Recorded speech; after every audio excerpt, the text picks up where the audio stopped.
Hello everyone, welcome back to my channel. আজ class 7-এর পাতা নিয়ে আজকে কিছু প্রশ্ন তো তোমার সাথে আলোচনা করব, তো তোমরা সেগুলো দেখে নাও। প্রথম প্রশ্ন দেখো কি আছে, গাছের রান্নাঘর কাকে বলা হয়? গাছের রান্নাঘর কাকে বলা হয়? পাতাকে। এটা তোমরা ছোটো থেকেই জানো। নেক্সট কি আছে, পাতা কোথা থেকে সৃষ্টি হয়? এটা আমরা যখন কাণ্ড পড়ি তখন দেখেছিলাম যে পাতা কোথা থেকে সৃষ্টি হয়। কাণ্ড বা শাখা প্রশাখার পর্ব থেকে সৃষ্টি হয় পাতা। ওকে, নেক্সট হচ্ছে একটি আদর্শ পাতার কটি অংশ কি কি? একটি আদর্শ পাতার কটি অংশ? 3টি অংশ। সেগুলো কি কি? পত্রমূল, পত্রবৃন্ত আর পত্র ফলক। তাহলে কি কি? পত্রমূল, পত্রবৃন্ত আর পত্র ফলক। দেখো এখানে একটা ছবি দিয়েছি, সেটা দেখে নাও। এই যে পাতার যে অংশটা একদম এই কাণ্ডের সঙ্গে যেটা জুড়ে থাকে বা শাখার সঙ্গে যেখানে জুড়ে থাকে সেই অংশটাকে বলা হয় পত্রমূল। পত্রমূলের সাহায্যে পাতা কাণ্ডের সঙ্গে জুড়ে থাকে। তারপরে যে সরু একটা অংশ উঠে যায় যেটা পত্রমূলের পরে, যেটাকে আমরা বোটা বলি, সেটা হচ্ছে পত্রবৃন্ত।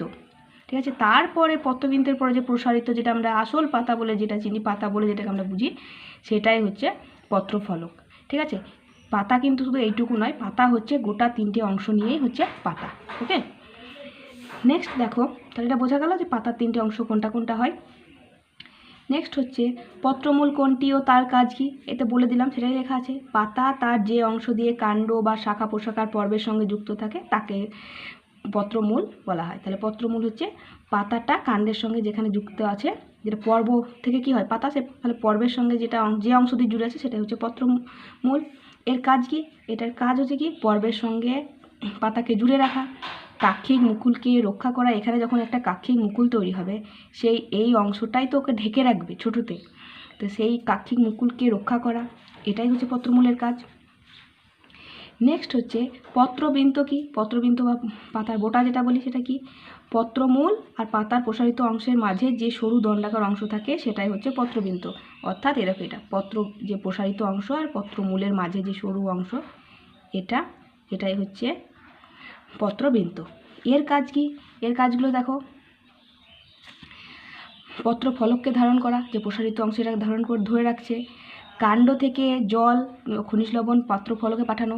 এই কাণ্ড, ধরো এটা কাণ্ডের এখান থেকে যে খনিজ লবণ জল আছে সেগুলো পাতাতে পাঠানো, আবার পাতায় তৈরি খাবারগুলোকে এই কাণ্ডে সরবরাহ করা। তার এই যে একটা রাস্তা, এটা একটা রাস্তা, এই যে পত্র ফলক আর কাণ্ডের মধ্যে একটা সংযোগকারী রাস্তা হচ্ছে পত্রবৃন্ত। ঠিক আছে, তাহলে পাতার তৈরি খাবারকে কাণ্ডে পৌঁছানো, এগুলি হচ্ছে পত্রবৃন্তের কাজ। নেক্সট দেখো, পত্রফলক কি? এর কাজ কি? পত্রফলক হচ্ছে পত্রবৃন্তের শীর্ষে অবস্থিত সবুজ বর্ণের চ্যাপ্টা প্রসারিত অংশ, সেটাই হচ্ছে পত্রফলক। এটা বিভিন্ন আকারের হয়, বিভিন্ন আকৃতির হয়, সবুজ বর্ণের হয় সাধারণত বিশেষত। তাই সেই সবুজ বর্ণের চ্যাপ্টা পাতাটাই যে প্রসারিত অংশ, সেটাই হচ্ছে পত্রফলক। এর কাজ কি? এর মেন কাজ হচ্ছে খাদ্য তৈরি করা, বাষ্পমোচনে সাহায্য করা। বাষ্পমোচন মানে উদ্ভিদ দেহের অতিরিক্ত জল যে বাষ্পাকারে বেরিয়ে যায়, সেটা হচ্ছে বাষ্পমোচন। সেই প্রক্রিয়াতে সাহায্য করা, গ্যাসীয় পদার্থের আদান প্রদান করা, অর্থাৎ শ্বসনের সময় যে ওরা গ্যাসটা নেয় বা সালোক সংশ্লেষের সময় যে গ্যাসটা গ্রহণ করে, সেই সমস্ত গ্যাসীয় পদার্থগুলোকে আদান প্রদান করাই হচ্ছে এই পত্রফলকের কাজ।